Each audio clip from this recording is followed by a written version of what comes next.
കാലുകളൊന്നും അനങ്ങുന്നില്ല, ഇങ്ങനെ ഇങ്ങനെ തളർന്ന് പോയിക്കൊണ്ടിരിക്കുക. നമുക്കൊരു ഉടുപ്പിടണമെങ്കിൽ പോലും ഒരാളുടെ സഹായമില്ലാതെ പറ്റാത്ത ഒരവസ്ഥയിലാണ് ഞാൻ തളർച്ചയിലോട്ട് പോയിക്കൊണ്ടിരിക്കുന്നത്. സംസാരിച്ച് കഴിഞ്ഞപ്പോൾ 2 ചായ വന്നു. പുള്ളി ബ്ലാക്ക് ടീയാണ് കുടിച്ചത്, എനിക്ക് പാലൊഴിച്ച ചായ തന്നത്. അന്നേരം ഒരു കുറെ കഴിഞ്ഞപ്പോൾ നമുക്കറിയാം ഞാൻ ബെഡിലോട്ട് ചരിഞ്ഞ് പോകുന്നത് എനിക്ക് ശരിക്കറിയാൻ പറ്റുന്നുണ്ട്. സാർ ആ ചായയിൽ എന്തെങ്കിലും ഇട്ടോ, ഇത് ട്രാപ്പാണോ എന്നൊക്കെ ഞാൻ ചോദിക്കുമ്പോൾ അയ്യോ എന്ന് പറഞ്ഞ് പുള്ളി ചിരിക്കുക ചെയ്തു. നമസ്കാരം. നമ്മുടെ കേരളം അതിജീവിതകളുടെ നാടായി മാറിക്കൊണ്ടിരിക്കുകയാണ്. ഇതിനോടൊപ്പം ഇത്തരത്തിലുള്ള ഒരു അതിജീവിതയാണ്. ജീവിതത്തിൽ നിന്ന് നിരവധി എതിർപ്പുകളും അതോടൊപ്പം പീഡനങ്ങളും, ശാരീരികവും മാനസികവുമായ പീഡനങ്ങൾ സഹിക്കേണ്ടി വന്ന ഒരു യുവതിയാണ് എന്നോടൊപ്പം ഉള്ളത്. ചില സാങ്കേതിക കാരണങ്ങളാൽ അവരുടെ പേര് വെളിപ്പെടുത്തുക സാധ്യമല്ല. ഞാൻ അവരെ ക്ഷണിക്കുന്നു. പേര് ചോദിക്കുന്നില്ല, അതിന് നമുക്ക് ചില സാങ്കേതിക തടസ്സങ്ങളുണ്ട്. ജീവിതത്തിൽ ഇതുവരെ എത്തി നിൽക്കുമ്പോൾ നിങ്ങൾ തമ്പാനൂർ അല്ലെങ്കിൽ തിരുവനന്തപുരം ജില്ലയിലെ തമ്പാനൂർ എന്ന് പറയുന്ന ഒരു പോലീസ് സ്റ്റേഷനിൽ നിന്നാണ് നിങ്ങളിപ്പോൾ ഇവിടേക്ക് എത്തുന്നത്. നിരവധി പരാതികൾ നിങ്ങൾ കൊടുത്തിട്ടുണ്ട്. വനിതാ കമ്മീഷൻ ഉൾപ്പെടെയുള്ളവർക്ക് നിങ്ങൾ പരാതി കൊടുത്തിട്ടുണ്ട്. മുഖ്യമന്ത്രിയെ നേരിട്ട് കണ്ട് അവിടുന്ന് പരാതി കൊടുത്തിട്ടുണ്ട്. ജീവിതത്തിൽ ഒരാൾ കടന്നു വരുന്നു അല്ലേ? അങ്ങനെയാണ് നിങ്ങൾക്ക് ഇവിടേക്ക് വരേണ്ടി വരുന്നത്. നിങ്ങൾ എറണാകുളം സ്വദേശിനിയാണ്. നിങ്ങളുടെ വിവാഹ ജീവിതവും അത്ര നല്ലതൊന്നും ആയിരുന്നില്ല. 7 വർഷമായി നിങ്ങൾ ഡിവോഴ്സ്ഡായി ജീവിക്കുന്നു, വിവാഹമോചിതയായി ജീവിക്കുന്നു. സാധാരണ രീതിയിലായിരുന്നു നിങ്ങളുടെ വിവാഹം നടന്നത്? അല്ല, അതും റേപ്പ് തന്നെയായിരുന്നു. അപ്പോൾ ഭയങ്കര ബുദ്ധിമുട്ടുകളൊക്കെ ഉണ്ട്. പിന്നെ പിള്ളേർക്ക് വേണ്ടി ജീവിച്ച് അങ്ങനെ എല്ലാം അഡ്ജസ്റ്റ് ചെയ്ത് ജീവിച്ചു. അപ്പോൾ അങ്ങനെയാണ് പിന്നെ ഡിവോഴ്സ് ആവേണ്ട വന്നത്. എപ്പോഴും നിരന്തരം തല്ലും ബഹളം, വെള്ളം അടി അങ്ങനെയുള്ളതൊക്കെ ഉണ്ട്. നിങ്ങളുടെ ആദ്യത്തെ വിവാഹം കഴിഞ്ഞ ഒരാൾ, അദ്ദേഹത്തിൻ്റെ പേര് നമ്മളിപ്പോൾ തൽക്കാലം പരാമർശിക്കുന്നില്ല, അദ്ദേഹവുമായി യാതൊരു ബന്ധവുമില്ലാത്തതുകൊണ്ട് തന്നെ പേര് പരാമർശിക്കുന്നില്ല. അദ്ദേഹം നിങ്ങളെ നിരന്തരമായി ഉപദ്രവിക്കുമായിരുന്നു. ഒരു കമ്പനിയിലെ ഉദ്യോഗസ്ഥനാണ്, ജീവനക്കാരനായിരുന്നു. നിങ്ങൾ തമ്മിൽ പ്രായ വ്യത്യാസം ഏകദേശം 24 വയസ്സോളം വരും അല്ലേ? എന്താ അങ്ങനെ ഒരു വിവാഹബന്ധം പെട്ടെന്ന് അങ്ങനെ ഒരു വിവാഹബന്ധത്തിലേക്ക് പോകാനുള്ള കാരണം? അത് ഞാൻ 10th പഠിക്കുമ്പോൾ അമ്മായിയുടെ വീട്ടിൽ നിൽക്കുന്ന സമയത്ത് അമ്മായിയുടെ മകനാണ്, അത് റേപ്പായിരുന്നു. പിന്നെ അങ്ങനെ ഒരു കുഞ്ഞ് വന്നപ്പോൾ അങ്ങനെ ആയിപ്പോയി. എന്നുവെച്ചാൽ ആ ഒരു സമയത്ത് ഒന്നും ചെയ്യാൻ പറ്റാത്ത അവസ്ഥയല്ലോ. ആ ചെറുപ്പത്തിലുള്ള ഒരു അബോർഷനൊന്നും പറ്റാത്തതുകൊണ്ട് അങ്ങനെ അയാളുടെ കൂടെ ജീവിക്കേണ്ടി വന്നു. എന്നിട്ടും അതും ജീവിച്ചില്ല. അന്നേരം കുഞ്ഞിനെ 3 മാസം പ്രഗ്നൻ്റ് ആയപ്പോൾ അവരെന്നെ വീട്ടിൽ കൊണ്ടേ ആക്കിയിട്ട് പിന്നെ അച്ഛൻ വരുന്നത് മോൻ 5 വയസ്സുള്ളപ്പോഴാണ്. മോൻ 5 വയസ്സുള്ളപ്പോൾ എൻ്റെ അങ്കിള് കംപ്ലൈൻറ്റ് കൊടുത്തിട്ടാണ് ഇവർ 5 വയസ്സുള്ളപ്പോഴാണ് മോനെ കാണുന്നത്. പിന്നെ പോലീസ് ഇടപെട്ട് പിന്നെ അവർ കൊണ്ടുപോയി. ആ ഒരു സമയം അപ്പം എനിക്ക് 19 വയസ്സ് കഴിഞ്ഞു. അപ്പോഴാണ് മോളുണ്ടാവുന്നത്. നിങ്ങൾക്ക് 14 അല്ലെങ്കിൽ 15 വയസ്സ് 10th പഠിക്കുന്ന സമയം എന്ന് പറഞ്ഞാൽ ഈ സമയത്താണല്ലേ ഈ സംഭവം നടക്കുന്നത്? ആദ്യമായി നിങ്ങളുടെ ജീവിതത്തിൽ ഉണ്ടാകുന്ന ദുരന്തം. അതിനുശേഷം പിന്നെ അറിയാലോ, ഇങ്ങനെ ആദ്യത്തെ കുഞ്ഞായിട്ട് പിന്നെ 5 വർഷം കഴിഞ്ഞിട്ട് ആൾ വരുന്നു. പിന്നെ രണ്ടാമത്തെ കുഞ്ഞാകുന്നു. വഴക്ക്, ബഹളം, പ്രശ്നങ്ങൾ. പിന്നെ പിള്ളേർക്ക് വേണ്ടി ജീവിച്ചു. എന്നും പ്രശ്നങ്ങൾ തന്നെയാണ്. ഞാൻ മിക്കപ്പോഴും എൻ്റെ വീട്ടിൽ തന്നെയാണ് താമസമൊക്കെ. പിന്നെ ആങ്ങളുടെ കല്യാണം കഴിഞ്ഞപ്പോഴാണ് കൂടുതലും ഞാൻ അങ്ങോട്ട് പോവാതേക്ക് ഇരുന്നത്. അതിനുശേഷം എൻ്റെ കയ്യിൽ നിന്ന് കുറേ മിസ്റ്റേക്കുകൾ വന്നെന്ന് വെച്ചാൽ എല്ലാവരോടും ഭയങ്കര സഹതാപം ഉള്ളതാണ് ഞാൻ. അപ്പോൾ കുറച്ച് പൈസയൊക്കെ ആവശ്യപ്പെട്ടവർക്കൊക്കെ കൊടുത്ത് വേണ്ടാത്തൊക്കെ കേൾക്കേണ്ട വന്നിട്ടുണ്ട്. പിന്നെ ഭർത്താവും എപ്പോഴും സംശയമായിരുന്നു. അത് ഞാൻ ചെറുപ്പമാണ്, അപ്പോൾ അയാളെ എനിക്ക് ഇഷ്ടമാവില്ല എന്നൊക്കെ ഓർത്ത് എന്നും ഭയങ്കര പ്രശ്നം തന്നെയായിരുന്നു വീട്ടിൽ. പക്ഷേ എന്നോട് പ്രശ്നമാണെങ്കിലും ആൾ പിള്ളേരെ ഭംഗിയായിട്ട് നോക്കുമായിരുന്നു. അതെനിക്ക് പറയാതിരിക്കാൻ വയ്യ. എന്ത് വേണമെങ്കിലും അവർക്ക് വാങ്ങിച്ചു കൊടുക്കുമായിരുന്നു. അവരെന്താവശ്യപ്പെട്ടാലും അവർക്ക് വാങ്ങിച്ചു കൊടുക്കുമായിരുന്നു. 2 കുട്ടികൾ? 2 പേര്. എനിക്കും വാങ്ങിച്ചു തരുമായിരുന്നില്ല. പക്ഷേ പുള്ളിക്ക് സെക്ഷുവലായിട്ട് എന്നെ എപ്പോഴും ആക്രമിക്കണമായിരുന്നു. അപ്പോൾ എനിക്കൊരു ടെൻഷനും കാര്യമൊക്കെ ഇപ്പോൾ ഞാൻ ഡോക്ടറോട് പറഞ്ഞതെന്ന് വെച്ചാൽ വെള്ളം അടിച്ച് വന്ന് നമ്മൾ ഉപദ്രവിക്കുന്നത് വളരെ മോശമാണ്. എന്ന് വെച്ചാൽ പിള്ളേരുണ്ട്. ഒരു ദിവസം ഞാനന്നോർത്ത് പുള്ളി മോളുടെ കാലിൽ കയറി പിടിച്ച സംഭവം വരെ ഉണ്ടാവും. എനിക്ക് പറയാൻ പാടില്ല, എന്നാലും എൻ്റെ കുഞ്ഞുങ്ങൾ പുറത്തിറങ്ങേണ്ടതല്ലേ, അതുകൊണ്ട്. അപ്പോൾ ആ ഒരു ഇതിലൊക്കെയാണ് ഞങ്ങൾ കൂടുതലും ഓരോ പ്രശ്നങ്ങൾ പറഞ്ഞ് അങ്ങനെ പിരിഞ്ഞതാണ്. അങ്ങനെ നിങ്ങൾ വിവാഹമോചിതരാകുന്നു. തുടർന്ന് 7 വർഷം നിങ്ങൾ നന്നായി ജീവിച്ചു എന്ന് പറഞ്ഞാൽ നിങ്ങളുടെ വീട്ടുകാരുടെയൊക്കെ സഹകരണം കൊണ്ട് നിങ്ങൾ? വീട്ടുകാരുടെ സഹകരണം അപ്പോഴും ഇല്ല. കുത്തുവാക്കുകളും ശാപവാക്കുകളൊക്കെ ഉണ്ടായിരുന്നു. അതൊക്കെ എനിക്ക് പറയാതിരിക്കാൻ വയ്യ. ചേച്ചിമാരാണെങ്കിലും അന്ന് എൻ്റെ കയ്യിൽ പൈസ ഉണ്ടായ സമയത്ത് എല്ലാവർക്കും എന്നെ വേണമായിരുന്നു. അപ്പോൾ നമ്മൾ ഒറ്റപ്പെട്ട സമയത്ത് എല്ലാവരും നമ്മളെ അകറ്റാൻ തുടങ്ങി. പിന്നെ പിള്ളേരോടുള്ള ഇഷ്ടം കൊണ്ട് ആ ഒരു ഇഷ്ടം എന്നോടും അവർക്കുണ്ട്. എന്ന് വെച്ചാൽ എല്ലാത്തിനും ചേച്ചിമാർക്ക് എന്നോട് ഭയങ്കര കാര്യമാണ്. എന്ന് വെച്ചാൽ ഞാൻ ഇളയതായതുകൊണ്ട് ഭയങ്കര ഇഷ്ടമാണ്. പിന്നെ എപ്പോഴും എന്നെ ഇവർക്ക് കാണുകയും വേണം, അങ്ങനെയുള്ള ഒരു മൈൻഡൊക്കെ ആയിരുന്നു. പെട്ടെന്ന് എല്ലാവർക്കും എന്ത് പറ്റിയെന്നാവോ. അപ്പോൾ ഞാൻ ഹോസ്റ്റലിലോട്ട് മാറി താമസിച്ചു. പിന്നെ അവിടെ എല്ലാവരും പറഞ്ഞു ഞാൻ പിള്ളേരെയും കിട്ടു മാറി താമസിക്കുന്നു. കുറേ അപവാദ കഥകളിലൂടെ കടന്നു വന്നതാണ്. എൻ്റെ സത്യം ആരും മനസ്സിലാക്കിയിട്ടില്ല. പക്ഷെ അന്നും ഞാൻ ഇതുപോലെ മുഖ്യമന്ത്രിക്ക് കംപ്ലൈൻറ്റ് കൊടുത്തിട്ടുള്ളതാണ്. അങ്ങനെ കമ്മീഷണർ എൻ്റെ വീട്ടിൽ വന്ന് മക്കളോട് സംസാരിച്ചു, അമ്മ ഒരു തെറ്റും ചെയ്തിട്ടില്ല എന്നൊക്കെ പറഞ്ഞു. അപ്പോൾ എനിക്ക് തോന്നി ഇനി വീടായിട്ടൊരു കണക്ഷൻ വേണ്ട. അന്നേരം പെങ്ങളെ മനസ്സിലാക്കാത്ത ആങ്ങളമാരെനിക്ക് വേണ്ടായിരുന്നു, ചേച്ചിമാരെനിക്ക് വേണ്ടായിരുന്നു, മക്കളെനിക്ക് വേണം. അപ്പം ഞാൻ വീടിനടുത്തുള്ള ഹോസ്റ്റലിലോട്ട് മാറുകയാണ് ചെയ്തത്. അവിടെ ഞാൻ ഹോസ്റ്റലിലോട്ട് മാറിയെങ്കിലും അന്നേരം എനിക്കൊരു ജോലി കിട്ടാൻ ബുദ്ധിമുട്ടായിട്ട് ഹസ്ബൻഡ് ഇപ്പം ഈ ഹോസ്റ്റലിൽ 3 മാസമായിട്ടുള്ളൂ. ബാക്കി ഞാൻ ആ കലൂരായിരുന്നു ഒരു ഹോസ്റ്റലിൽ നിന്നേച്ചത്. അവിടെ നിന്നപ്പോഴും ഞാൻ പിള്ളേർക്ക് വേണ്ടി ഓരോ കാര്യങ്ങൾ ചെയ്യും. അവരെ ഈ ഡിഗ്രി വരെ എത്തിച്ചത് എൻ്റെ വീട്ടുകാരല്ല, ഞാൻ തന്നെയാണ്. പക്ഷെ അവരിപ്പോൾ ആരും അതൊന്നും പറയില്ലല്ലോ. എൻ്റെ മക്കൾക്ക് അറിയാം. എൻ്റെ മോള് എന്നോട് പറയും അമ്മക്ക് വട്ടവരാന്തൊന്നുമില്ല, പറയുമ്പോൾ ആൾക്കാർ അമ്മേനെ അങ്ങനെ പറയും. പക്ഷേ ഞാൻ ആദ്യം സൂപ്പർ മാർക്കറ്റിലാണ് ജോലി ചെയ്തതെന്ന് വെച്ചാൽ അവിടെ എനിക്കിങ്ങനെ ശല്യങ്ങളൊക്കെ വന്നു തുടങ്ങിയപ്പോൾ ഭർത്താവിൻ്റെ ആൾക്കാരല്ലേ, അപ്പോൾ അവിടെയൊക്കെ വന്ന് എന്നെ ബുദ്ധിമുട്ടിക്കുമായിരുന്നു. അപ്പം ഞാൻ ഭർത്താവിൻ്റെ ആൾക്കാരോട് പറയും, ചിറ്റേനോടൊക്കെ പറയും കടയിലൊക്കെ വന്ന് ശല്യപ്പെടുത്തുന്നു എന്ന് പറയുമ്പോൾ അവിടെ കുക്കിംഗ് ചെയ്ത് കുക്കിംഗ് എനിക്ക് ഭയങ്കര ഇഷ്ടമാണ്. അപ്പോൾ ആ ചിറ്റന്മാരൊക്കെ നന്നായിട്ട് സ്നേഹമാണ്. ഭർത്താവിൻ്റെ ഇളയച്ചന്മാരൊക്കെ നന്നായിട്ട് നോക്കിയിട്ടുണ്ട്. പിള്ളേരെ പഠിപ്പിക്കാനൊക്കെ അവർ ഒരുപാട് സഹായിച്ചിട്ടൊക്കെ ഉണ്ട്. അപ്പോൾ ഈ ഒരു ഹോസ്റ്റലിൽ മാറി അപ്പോഴും എനിക്ക് ശരിക്കും പറഞ്ഞാൽ ഞാൻ തകർന്നൊരവസ്ഥയാണ്. ഞാൻ ആരോടും കൂട്ടില്ല, മിണ്ടണ്ട. ആദ്യമൊക്കെ ഭയങ്കര പ്രയാസമുണ്ട്, ആരും മിണ്ടുന്നില്ലല്ലോ, അപവാദങ്ങൾ കേൾക്കണമല്ലോ എന്നൊക്കെ ഓർത്ത് ഭയങ്കര പ്രയാസം. അപ്പം ഞാൻ നീതിയുടെ പുറകെ പോയി നീതി കിട്ടി എനിക്ക്. എന്നാൽ പോലും ഞാനിപ്പോൾ ഒറ്റയ്ക്ക് താമസിച്ചിട്ട് ഒരാളോടും എല്ലാവരോടും കൂട്ടുണ്ട്. നല്ല കൂട്ടുകാരുണ്ടില്ലെന്ന് പറയുന്നില്ല, നമുക്ക് എന്താവശ്യത്തിനും ഓടി വന്നവരൊക്കെ ഉണ്ട്. പക്ഷേ മറ്റുള്ള രീതിയിൽ ഞാൻ പോകില്ല. പലരും എൻ്റെ അടുത്ത് പോലീസുകാരാകട്ടെ, ആദ്യത്തെ കേസിന് പോയ സ്ഥലത്തെ പോലീസുകാർ വരെ എന്നോട് അന്നേരം ഞാൻ ഇങ്ങനെയൊന്നും അല്ലായിരുന്നു എന്ന് വെച്ചാൽ നല്ല ആരോഗ്യമൊക്കെ ഇട്ട് നെഗറ്റീവായിട്ട് വന്നിട്ടുണ്ട്. എന്നെ പല സ്ഥലത്തും ക്ഷണിച്ചിട്ടുണ്ട് അവർ, പോലീസുകാർ പല സ്ഥലത്തും ക്ഷണിച്ചിട്ടുണ്ട്. പോലീസുകാരുടെ പേരടക്കം പറയാം, അതിനെതിരെ കേസ് കൊടുത്തിട്ടുള്ളതാണ് ഞാൻ. അപ്പോൾ അതിൻ്റെ ഇതിൽ വെച്ചിട്ട് പോലീസിൽ നിന്ന് ഒരുപാട് ആക്രമണം എനിക്ക് ഉണ്ടായിട്ടുണ്ട്. പാലാരിവട്ടം പോലീസ് സ്റ്റേഷനിലെ എന്നുവെച്ചാൽ ഞാൻ പേര് പറയും എന്ന് വെച്ചാൽ ഫസ്റ്റ് പുള്ളിയാണ് എന്നെ ഉപദ്രവിച്ചത്. ആദ്യമായിട്ട് പുള്ളിയാണ് എന്നെ ഉപദ്രവിക്കുന്നത് എന്നുവെച്ചാൽ എൻ്റെ ആരോഗ്യവും ഒക്കെ കണ്ടിട്ട് ഭയങ്കരമായിട്ട്. അത് കഴിഞ്ഞിട്ടൊരു മരട് സ്റ്റേഷനിലെ ഒരു വിനോദ് സാറ് അയാളുടെ കൂടെ കിടന്നാൽ എനിക്ക് 5000 രൂപ തരാം അങ്ങനെയൊക്കെ പറഞ്ഞു, പിള്ളേരെ ഭംഗിയായിട്ട് നോക്കാം എന്ന് പറഞ്ഞു, എറണാകുളത്ത് തന്നെ ഒരു സെറ്റപ്പ് ആക്കി തരാം അങ്ങനെയൊക്കെ പറഞ്ഞു. അപ്പൊ ഞാൻ ഇമ്മോറലിലേക്ക് നയിക്കാൻ വേണ്ടിയിട്ട് മോശപ്പെട്ട ലേഡിയാന്ന് പറയാൻ വേണ്ടി പിന്നെ ഒരു അയാൾ വന്നിട്ടാണ് MTO അങ്ങനെയൊന്നും പറഞ്ഞാൽ എനിക്കറിയില്ല, ഞാൻ ഗൂഗിളിൽ സെർച്ച് ചെയ്താൽ നോക്കുന്നത് അതൊക്കെ എന്താന്ന്. അപ്പോൾ അതൊക്കെ വാങ്ങിച്ചു തരാം, അത് ഞങ്ങൾ പറയുന്ന സ്ഥലത്തൊക്കെ കൊടുക്കണം, അതും പോലീസാണ് അയാൾ. എന്നിട്ട് ഞാൻ അതിനെതിരെയൊക്കെ അങ്ങനെയാണ് അല്ല അതിനെ പറഞ്ഞത്, എനിക്കറിയില്ല അതെന്താന്ന്. എന്നിട്ട് ഞാൻ CI സാറിന് നേരിട്ട് ചെന്ന് കംപ്ലൈൻറ്റ് കൊടുത്തിട്ട് അന്വേഷണം നല്ലതായി വന്നപ്പോൾ എൻ്റെ വീട്ടിൽ പോലീസ് ചെന്നതാണ് എന്ന് വെച്ചാൽ അമ്മ നിരപരാധി എന്ന് പിള്ളേരോട് പറഞ്ഞ് ഒരുപാട് പോലീസുകാർ എന്നെ ഉപദ്രവിച്ചിട്ടുണ്ട്. ഈ അവസാന നിമിഷം എന്നെ ഉപദ്രവിച്ച പോലീസ്. പക്ഷെ അത് ഞാൻ പറഞ്ഞ എൻ്റെ മോനെ കൊല്ലുമെന്ന് എനിക്ക് പേടിയുണ്ട്. പറയണ്ടല്ലോ. അയാൾ ഇപ്പോഴും തന്നെ അയാളുടെ കോള് വന്നത് വൈഷുഡായി എന്നാണ് കോള് തന്നെ. അയാൾ എൻ്റെ മോനെ ഒന്ന് കളയൂ. അത് ഇപ്പൊ ഭയക്കുന്നതാണ്. ഒരു പോലീസുകാരന്റെ പേര് തന്നെ നിരന്തരം പീഡിപ്പിച്ച ഒരു പോലീസുകാരന്റെ പേര് പറഞ്ഞാൽ ആ മകനെ കൊലപ്പെടുത്തും എന്നുള്ള ഭീഷണി നിലനിൽക്കുന്ന ഒരു അമ്മ കൂടിയാണ് ഇപ്പോൾ എൻ്റെ മുന്നിൽ ഇരിക്കുന്നത്. ഇതാണ് നാട്.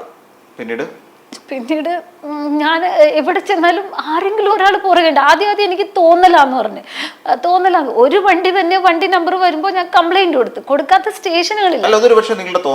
ഇല്ല, തോന്നലല്ല. അപ്പൊ എനിക്ക് മാനസിക രോഗമെന്ന് ഇവർ പറഞ്ഞുണ്ടാക്കി. പക്ഷെ ഞാൻ പിന്നെ വണ്ടി നമ്പർ ഫോട്ടോ എടുത്തു കഴിഞ്ഞപ്പോഴാണ് അതൊരു പോലീസുകാരൻ്റെ നമ്പറാണ്, വാഹനമാണ്, 2 വീലറാണ്, മറ്റേ പൾസറേ ആ വണ്ടിയാണെന്ന് ഞാൻ RT ഓഫീസിൽ നേരിട്ട് എന്നാണ് നമ്പർ കൊടുത്തത്. അപ്പോൾ സാറ് പറഞ്ഞു വിഷമിക്കണ്ട, നമുക്ക് നീതി കിട്ടും, പേടിക്കണ്ട, നല്ലവരുണ്ടല്ലോ പോലീസിൽ. അങ്ങനെ കുറേ കാര്യങ്ങളാണ്. പിന്നെ ഞാൻ എനിക്ക് എന്ത് വന്നാലും കുഴപ്പമില്ലെന്ന് ഓർത്ത് ജയിക്കേണ്ട സ്ഥലങ്ങളിലെല്ലാം ഞാൻ എൻ്റെ മക്കളോർത്ത് തോറ്റു കൊടുത്തു. ജയിക്കേണ്ട നീതി കിട്ടേണ്ട സ്ഥലത്തൊക്കെ ഞാൻ എൻ്റെ മക്കളോർത്ത് തോറ്റു കൊടുത്തതോ. എൻ്റെ മക്കളൊക്കെ ഒന്ന് പിന്നെ എന്തിനാ ജീവിക്കണേ? അങ്ങനെയാണല്ലേ എല്ലാവരും എന്നുവെച്ചാൽ മോനെയാണ് എല്ലാവർക്കും ലക്ഷ്യം. നല്ല ഭംഗിയുള്ള മോനാണ്, നല്ല ആർട്ടിസ്റ്റാണ്, എല്ലാം കൊണ്ട് നല്ല കഴിവുള്ള മോനാണ്, ഞാൻ വളർത്തിയ മോനാണ്. പക്ഷെ എനിക്ക് ഭീഷണി മോനെ കൊല്ലുന്ന പിന്നെ മോള് അവരുടെ അത് ഈ പോലീസുകാരെടുക്കുന്നതാണ് നിങ്ങൾക്ക് ഭീഷണി ഭീഷണി വരുന്നത്, മകനെ വരുന്നത്. കൊല്ലുമെന്ന് ഞാൻ പറഞ്ഞല്ലോ, അവരുടെയൊക്കെ പേര് ഞാൻ പറയൂ എന്ന് വെച്ചാൽ അവരാണ് എന്നെ ഇങ്ങനെ ആക്കിയത് തന്നെ. ഇപ്പൊ എനിക്ക് ഈ ഒരു കേസിൽ അവർ നല്ല സംശയമുണ്ട്. എന്ന് വെച്ചാൽ CI പിന്നെ സാറ് അവരൊക്കെയാണ് എന്ന് വെച്ചാൽ എല്ലാരും പലരുടെ പേര് പറയാതിരിക്കുന്നതായിരിക്കും ഒരു പക്ഷേ ഇനി നല്ലതെന്ന് എനിക്ക് തോന്നുന്നു. എന്ന് വെച്ചാൽ മക്കളെന്ന് വെച്ചാൽ ഒരുപാട് പേര് മക്കളിപ്പോ ആരുടെ കൂടെയാണ് താമസം? എൻ്റെ വീട്ടിൽ എൻ്റെ അമ്മയുടെ കൂടെയാണ്. പക്ഷെ പലരും എന്നെ കിടക്കാണ് ക്ഷണിക്കുന്നത്. പിന്നെ പോലീസുകാര് അതോടൊപ്പം ഈ MDMA പോലുള്ള ഈ മാരക മയക്കുമരുന്ന് സംഘം നിങ്ങൾ അവർ പറയുന്നിടത്ത് എത്തിച്ചു കൊടുത്താൽ നിങ്ങൾക്ക് പണം തരാം, ഈ എറണാകുളത്ത് നല്ലൊരു ജീവിതം നയിക്കാം, ഫ്ലാറ്റ് എടുക്കാം. അവസാനം വന്ന കോളും മെസ്സേജും ഫോണിലുണ്ട് ആ സാറിന്റെ. പിന്നെ സാറ് അപ്പൊ അവരൊക്കെ ഇവിടെ എയർഫോഴ്സിൽ ഇവിടെ ഉള്ളതാണ്. പലരുടെയും വ്യക്തിപരമായ ചിലപ്പോൾ അവരുടെയൊക്കെ ജീവിതത്തെ അത് ബാധിക്കും. അതുകൊണ്ടാണ് ഞാൻ പറയാതെ ഞാൻ ഒഴിഞ്ഞു നിൽക്കുന്നത് വെച്ചാൽ എൻ്റെ മക്കളെ വേണം എനിക്ക്. അതുകൊണ്ട് ഞാൻ ഈ ഒരു ട്രാപ്പിൽ പെടുന്നത് തന്നെ അങ്ങനെയാണ്. അപ്പം ഞാൻ വോയിസ് കൊടുത്ത സമയത്ത് മെസ്സേജ് നമ്മൾ കൊടുക്കുമല്ലോ, പോസ്റ്റ് ഇട്ട സമയത്ത് പേര് പറയാതെ തന്നെ പോലീസുകാരിൽ നിന്ന് എനിക്ക് നിരന്തരം ഭീഷണി ഉണ്ടെന്ന് ഞാൻ എൻ്റെ ഫ്രണ്ട്സിനെ അറിയിച്ചിട്ടുണ്ടായിരുന്നു. അപ്പോഴാണ് CBI ഓഫീസർ എന്നും പറയുന്നത് ഒരു CBI ഓഫീസർ നിങ്ങളുടെ ജീവിതത്തിലേക്ക് വരുന്നത്, സൂരജ്. അപ്പോൾ അതെങ്ങനെയാണ് ആ കോള് സംഭവിക്കുന്നത്? മെസ്സഞ്ചർ കോളായിരുന്നു. എൻ്റെ പേര് സൂരജ് എന്ന് പറഞ്ഞു. ഞാനൊരു CBI ഓഫീസറാണ്. മോളുടെ പോസ്റ്റ് കണ്ടു, പ്രതികളെ കിട്ടിയോ, പോലീസുകാരെ കിട്ടിയോ എന്നും ചോദിച്ചാണ് ഫസ്റ്റ് കോൾ വന്നത്. അപ്പോൾ പലരും എന്നെ വിളിക്കുമായിരുന്നു ആ സമയത്ത്, കേസ് ഉണ്ടായിരുന്നു. അപ്പോൾ സമയമുണ്ടെങ്കിൽ എന്നോട് ഒരു അരമണിക്കൂർ സംസാരിക്കുമോ എന്ന് പറഞ്ഞു. അപ്പോൾ ഞാൻ പറഞ്ഞു എനിക്ക് സമയമില്ലെന്ന് പറഞ്ഞപ്പോൾ വാട്സാപ്പിൽ എനിക്കൊരു ID ഇടുമായിരുന്നു CBI ഓഫീസറുടെ. എന്നിട്ട് പറഞ്ഞു ഞാൻ CBI ഓഫീസറാണെന്ന് പറഞ്ഞപ്പോൾ നമ്മൾ വിശ്വസിക്കും. നിങ്ങളുടെ നമ്പർ എങ്ങനെ പോയി? നമ്മള് ഇത് ചെയ്യുമ്പോൾ അതായത് മെസ്സഞ്ചറിൽ വന്ന കോള് പിന്നെ നിങ്ങൾക്ക് എങ്ങനെയാ വാട്സാപ്പിൽ മെസ്സേജ്? ഇത് നമ്മള് എന്റെ ഫ്രണ്ട്സിന് ഇയാള് പറഞ്ഞത് എന്റെ ഫ്രണ്ട് മ്യൂച്വൽ ഫ്രണ്ടിനെ എടുക്കുമല്ലോ, അങ്ങനെ കിട്ടിയതാന്ന് എന്റെ നമ്പർ എന്ന് പറഞ്ഞു. ആരോട് ചോദിച്ച് കിട്ടിയതാന്നാ പറഞ്ഞു, അല്ലാണ്ട് ഞാനായിട്ട് കൊടുത്തിട്ടില്ല. അപ്പോൾ പുള്ളി CBI ആണെന്ന് പറഞ്ഞ് വന്നിട്ട് എന്നെ കാണണമെന്ന് പറഞ്ഞു. അപ്പോൾ ഒരുപാട് ദിവസം എന്നോട് സംസാരിച്ചു. അപ്പോഴൊന്നും നെഗറ്റീവ് ഒന്നും പുള്ളി സംസാരിച്ചിട്ടില്ല. മോളൊന്നും എന്നെ വിളിക്കുള്ളൂ, കേസുകളൊക്കെ ശരിയാക്കാം, വിഷമിക്കണ്ട, ഞങ്ങളില്ലേ, ഒരു പോലീസ് എന്ന് വെച്ചാൽ 10 പോലീസ് നല്ലവരുണ്ടാവും എന്ന് പറഞ്ഞിട്ടാണ് ആദ്യമായിട്ട് ജൂലൈ 1 റീച്ച് ഹോട്ടലിലോട്ട് എന്നെ ക്ഷണിക്കുന്നത്. എറണാകുളം പള്ളിമുക്കിലല്ല. എൻ്റെ ജീവിതത്തിൽ ആദ്യമായിട്ടാണ് ഞാൻ ആ ഭാഗമൊക്കെ കാണുന്നത്. ഒരു ട്രെയിൻ യാത്രയൊക്കെ ചെയ്യാത്തതുകൊണ്ട് സൗത്ത് എന്താണെന്ന് പോലും എനിക്കറിയില്ല. ചെറുപ്പത്തിൽ തുടങ്ങി സൗത്തിനെയൊക്കെ വളരെ മോശമായി കേൾക്കുന്നതുകൊണ്ട് ആ ഭാഗത്തെ പേടിയുമാണ്. അപ്പം പുള്ളി തന്നെ വിളിച്ചു വരുത്തി റീച്ച് ഹോട്ടലിൻ്റെ ലൊക്കേഷൻ ഇട്ടതൊക്കെ എൻ്റെ ഫോണിൽ എല്ലാം ഞാൻ ഡിലീറ്റ് ആക്കാണ്ട് വെച്ചിട്ടുണ്ട്. റീച്ച് ഹോട്ടലിലേക്ക് വിളിക്കുന്നു. എന്നിട്ട് റിസപ്ഷൻ ബോയാണ് എന്നെ അവിടെ കൊണ്ടുപോയത്. ID കാർഡ് എടുത്തോളാൻ പറഞ്ഞു, ID താഴെ കാണിക്കണമെന്ന് പറഞ്ഞു. അപ്പം ഞാൻ അതൊക്കെ വിശ്വസിച്ച് ID താഴെ കാണിച്ചു. അപ്പം എനിക്ക് കയറാൻ പേടി, അത്രയും വലിയൊരു ഹോട്ടലൊക്കെ എൻ്റെ ജീവിതത്തിൽ ആദ്യമായിട്ടാണ് പോകുന്നത്. അപ്പോൾ അതിനോട് ഞാൻ പറഞ്ഞു എന്നെ ഒന്ന് മേളിലെത്തിക്കുമോ എന്ന് വെച്ചപ്പോൾ ആ കൊച്ചാണ് എന്നെ മേളിലെത്തിച്ചത്. അപ്പോൾ അവിടെ 2 പേരുണ്ട്, ഒരാൾ ഇറങ്ങിപ്പോൾ എന്നെ മൈൻഡ് പോലും ചെയ്തില്ല. പക്ഷേ ഇയാൾ റൂമിൽ കയറിയപ്പോൾ അവിടെ ചെയറൊന്നും ഇല്ലാത്ത റൂമാണ്. Room number 205 205 room number. അവിടെ എടുത്തിട്ട് അവിടെ ചെയറൊന്നുമില്ല. ഒരു ജൂലൈ 1 ഈ 2023 ഈ ജൂലൈ 1 ആദ്യം കോൾ വരുന്നത് മെയ് 31. അതിനുശേഷം സ്ഥിരമായി സ്ഥിരമായി എന്ന് വെച്ചാൽ അയാൾ മെസ്സേജ് ഇടും. അപ്പം ഞാൻ മെസ്സേജ് അയക്കില്ല. എനിക്ക് ഒന്നാമത് ടൈപ്പ് ചെയ്യാൻ മടിയുള്ള ഒരാളാണ് ഞാൻ. പിന്നെ എനിക്ക് ഒരുപാട് പ്രശ്നങ്ങളുടെ നടുവിലാണ്. അപ്പം ഇയാൾ എന്നെ ഭവതി എന്താ മെസ്സേജ് അയക്കാത്ത, ഭവതി എന്താ ഗുഡ് മോർണിംഗ് ഇടാത്ത, അങ്ങനെ മെസ്സേജ് ഇടും. പിന്നെ രാത്രി കറക്റ്റ് 9 മണിന്ന് സൂരജ് വിളിക്കും. അപ്പം ഞാൻ പുള്ളിക്കാരനെ സാറെന്നാണ് റെസ്പെക്ട് ചെയ്ത് വിളിച്ചുകൊണ്ടെന്ന് വെച്ചാൽ ഒരു CBI അല്ലേ. അപ്പം എനിക്ക് വേണ്ടി ഒരിത്തിരി നേരം മാറ്റി വെക്കുക. അന്നേരം ഒന്നും മോശമായിട്ട് എന്നോട് ഈ റീച്ച് ഹോട്ടലിൽ വന്നവരെ എന്നോട് മോശമായിട്ട് സംസാരിച്ചിട്ടില്ല. അതായത് നിങ്ങളുടെ ഒരു വിശ്വാസം പറയുന്ന ആളെ CBI ഓഫീസർ ഉണ്ടാക്കിയെടുത്തു. എന്നുവെച്ചാൽ അതുപോലെ പിള്ളേരുടെ കാര്യം ഞാൻ എല്ലാം തുറന്നു പറഞ്ഞു. ഡിവോഴ്സാണ്, അയാളൊന്നും പറഞ്ഞില്ല എന്നോട്. ഞാൻ ഡിവോഴ്സാണ്, എൻ്റെ ജീവിതം ഇങ്ങനെയായിരുന്നു, എനിക്ക് 2 മക്കളുണ്ട്. അപ്പം മക്കൾ പഠിക്കുന്ന കോളേജ് മാത്രം ഞാൻ പറഞ്ഞില്ല, പേരും പറഞ്ഞില്ല, മക്കളുടെ പേരും പറഞ്ഞില്ല. അത് പേടി ഉണ്ടാവുമല്ലോ, അതും പറയാതെ ഇപ്പോൾ പുള്ളി എന്നോട് പറഞ്ഞു എന്നെ പേടിക്കണ്ട, പലരും പോലെയല്ല, ഞാനൊരു ഓഫീസറാണ്. അപ്പോൾ റീച്ച് ഹോട്ടലിൽ വന്നം എന്നും പറഞ്ഞു. അതും ഹോട്ടലിൽ വന്നോന്ന് പറഞ്ഞ് മെസ്സേജ് വന്നത് ഈ ജൂൺ 31 പറഞ്ഞത്. നാളെ രാവിലെ ഒരു തവണ പോലും ഈ പറയുന്ന ആളിനെ നിങ്ങൾ നേരിട്ട് കണ്ടിട്ടില്ല. അമ്മ സത്യം, എൻ്റെ മക്കൾ സത്യം ഞാൻ കണ്ടിട്ടില്ല. ജൂൺ 30-നാണ് എന്നെ വിളിക്കുന്നത്. നാളെ ഞാൻ എറണാകുളം വരുന്നുണ്ട്, മാവേലി എക്സ്പ്രസ്സിനാണ് വരുന്നത്. 4:30 മണിക്ക് ഇവിടുന്ന് എക്സ്പ്രസ് കയറും. അവിടെ ഞാൻ 8:30 എത്തുമ്പോൾ എന്നെ വിളിച്ചിട്ട് തമ്പാനൂരിൽ നിന്ന് വരുന്നെന്നാണ് പറഞ്ഞത്. അങ്ങനെ പറഞ്ഞത്. തിരുവനന്തപുരമാണ് എൻ്റെ വീടെന്ന് പറഞ്ഞ് തമ്പാനൂരെന്നാണ് പറഞ്ഞേച്ചേ, മല്ലങ്കി എന്ന് പറഞ്ഞിട്ടുണ്ടായില്ല. എന്നിട്ട് അവിടെ 8:30 മണിക്ക് എത്തിയിട്ട് എന്നെ വിളിച്ചപ്പോൾ എന്തോ എനിക്ക് പേടിയുള്ളതുകൊണ്ട് എന്നോട് 10 മണിക്ക് ചെല്ലാനാണ് പറഞ്ഞത്. പക്ഷെ നമുക്കൊരു ടെൻഷൻ വരുമല്ലോ, പെട്ടെന്നൊരു ടെൻഷൻ വന്നപ്പോൾ ഞാൻ പോയില്ല. ഞാൻ 1 മണി വരെ ഇങ്ങനെ കള്ളത്തരം പറഞ്ഞിരുന്നേച്ച്.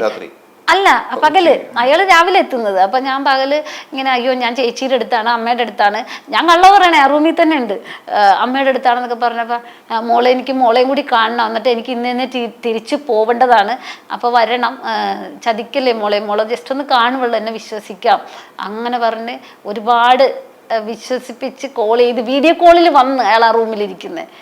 അപ്പോൾ അപ്പം നമ്മൾ വേറെ ഒന്നും കാണുന്നില്ല. അയാൾ ഇവിടെ സ്ട്രെയിറ്റ് ആയിട്ടൊരു മുണ്ടും ഒരു ബ്ലൂ ചെക്കിൻ്റെ ഷർട്ടൊക്കെ ഇട്ടിരുന്നേച്ച്. അപ്പോൾ ഞാൻ ചോദിച്ചത് എന്താ മുണ്ടൊക്കെ കൊടുത്തിരിക്കുന്നത് വെച്ചപ്പോൾ വന്നപ്പോൾ ഫ്രഷ് ആയതാണെന്ന് പറഞ്ഞു. അപ്പോൾ ഞാൻ പറഞ്ഞു ഞാൻ വരാം. എന്നിട്ട് ഞാൻ 1 മണിയും കഴിഞ്ഞു, അവിടെ ടൈമൊക്കെ ഉണ്ടല്ലോ. എന്നിട്ട് ആ മോൻ്റെ കൂട്ടുകാരൻ്റെ കൂട്ടുകാരനെയും കൂട്ടിയാണ് ഞാൻ അവിടെ പോകുന്നത്. അവൻ്റെ ആക്റ്റീവയിൽ അവൻ എന്നെ കറക്റ്റായിട്ട് അവൻ അവിടേക്ക് അറിയാം. അവൻ എത്തിച്ചിട്ട് പറഞ്ഞ് വെയിറ്റ് ചെയ്യണോ ചേച്ചി എന്ന് പറഞ്ഞപ്പോൾ ഞങ്ങൾ അവിടെ നിന്ന് താഴ്ത്ത് നിൽക്കുന്നത് ഇയാൾ കണ്ടപ്പോൾ എനിക്ക് ഫോൺ ചെയ്തിട്ട് പറഞ്ഞ് ആ കൊച്ചിനെ അങ്ങ് പറഞ്ഞു വിടാൻ പറഞ്ഞു. ചോദ്യം ചെയ്യുമ്പോൾ കുറച്ച് നേരമൊക്കെ എടുക്കും. അപ്പം ഞാൻ പറഞ്ഞു മോനെ പൊക്കൂ എന്ന് പറഞ്ഞു. അപ്പം അവൻ്റെ പേര് ഞാൻ പറയില്ല, അവനൊരു കുഞ്ഞു കൊച്ചല്ലേ. അപ്പോൾ ഇവർ പറഞ്ഞ് താഴെ ID കാർഡ് കാണിക്കണമെന്ന് പറഞ്ഞു. അപ്പം ഞാൻ ID കാണിച്ചു. റിസപ്ഷനിൽ പയ്യൻ കൊണ്ട് എന്നെ മേളിലാക്കുന്ന അവിടെ 2 പേരുണ്ട്. ആധാർ കാണിച്ചായിരുന്നു ഞാൻ. അപ്പോൾ ഇവരെന്നോട് പറഞ്ഞ് ഒരാൾ ഇറങ്ങിപ്പോയി, അയാൾ എന്നെ മൈൻഡ് പോലും ചെയ്തില്ല. അപ്പൊ അയാളുടെ കാര്യം എനിക്ക് പറയാം. വേറെ ഇവർ 2 പേരും സംസാരിക്കുന്നു, ഡോർ തുറന്നിട്ടേക്കുമായിരുന്നു. അപ്പോൾ അയാൾ ഇറങ്ങിപ്പോയി. അയാളെ ഇതുവരെ എനിക്കൊന്നും തോന്നിയില്ല. സിഗരറ്റിന്റെ സ്മെല്ല് ഉണ്ടായിരുന്നു. സിഗരറ്റിന്റെ സ്മെൽ നന്നായിട്ട് നമുക്കറിയാലോ, എൻ്റെ ഭർത്താവ് നന്നായിട്ട് സ്മോക്കിംഗ് ചെയ്യുന്ന ഒരാൾ. അപ്പോൾ എന്നോട് മാന്യമായ രീതിയിൽ തന്നെ ഇവിടെ ചെയറില്ല, ഇവിടെ ഇരുന്നു എന്ന് പറഞ്ഞു. അങ്ങനെ ആ ബെഡിൻ്റെ അറ്റത്ത് ഇരുന്ന് തന്നെ സംസാരിച്ച് കഴിഞ്ഞപ്പോൾ 2 ചായ വന്നു. പുള്ളി ബ്ലാക്ക് ടീയാണ് കുടിച്ചത്, എനിക്ക് പാലൊഴിച്ച ചായ തന്നത്. അന്നേരം ഒരു കുറേ കഴിഞ്ഞപ്പോൾ നമുക്കറിയാം ഞാൻ ബെഡിലോട്ട് ചരിഞ്ഞരിഞ്ഞ് പോകുന്നത് എനിക്ക് ശരിക്കറിയാൻ പറ്റുന്നുണ്ട്. സൂരജ് വന്ന് പോണ ദിവസമൊക്കെ എനിക്ക് ഇങ്ങനെ ഉണ്ടാവുന്നത് ഞാൻ ഇവിടെ ഡോക്ടറോടും പറഞ്ഞിട്ടുണ്ട്.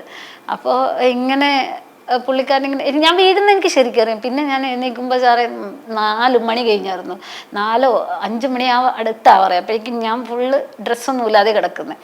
അപ്പം ഞാൻ കരഞ്ഞപ്പോൾ കരയരുത്, എനിക്ക് മോളെ ഇഷ്ടമാണ്. അപ്പോൾ ഒരു CBI ഓഫീസറായതുകൊണ്ട് എനിക്ക് മോളോട് മറ്റുള്ളതൊന്നും ചെയ്യാൻ പറ്റില്ല, അതുകൊണ്ട് ഇങ്ങനെ എനിക്ക് ഇഷ്ടം പറ്റുള്ളൂ, ഞാൻ കല്യാണം കഴിക്കും. അപ്പോഴും ഞാൻ കരഞ്ഞുകൊണ്ടിരിക്കണം. ഇയാൾ എന്നെ എൻ്റെ ഹോസ്റ്റലിൽ വിളിച്ചു പറഞ്ഞു, ഹോസ്റ്റലിൽ പറഞ്ഞാലും അറിയുള്ളൂ, വരൂല, ഞാൻ ബ്രദറാണ്, അവൾക്ക് പനിയാണെന്ന് പറഞ്ഞു. ആ പാവപ്പെട്ട പിള്ളേരെ അത് വിശ്വസിപ്പിച്ചു. എന്ന് വെച്ചാൽ നിങ്ങളുടെ പേര് എന്നെ ഭയങ്കരമായിട്ട് ഇഷ്ടമുള്ള പിള്ളേരാണ് റിസപ്ഷനിലിരിക്കണം, 20 വയസ്സുള്ള 2 പിള്ളേരാണ്. അപ്പം അതുങ്ങളോട് പറഞ്ഞു വരില്ല, പനി പറഞ്ഞു, അങ്ങനെ പറഞ്ഞു.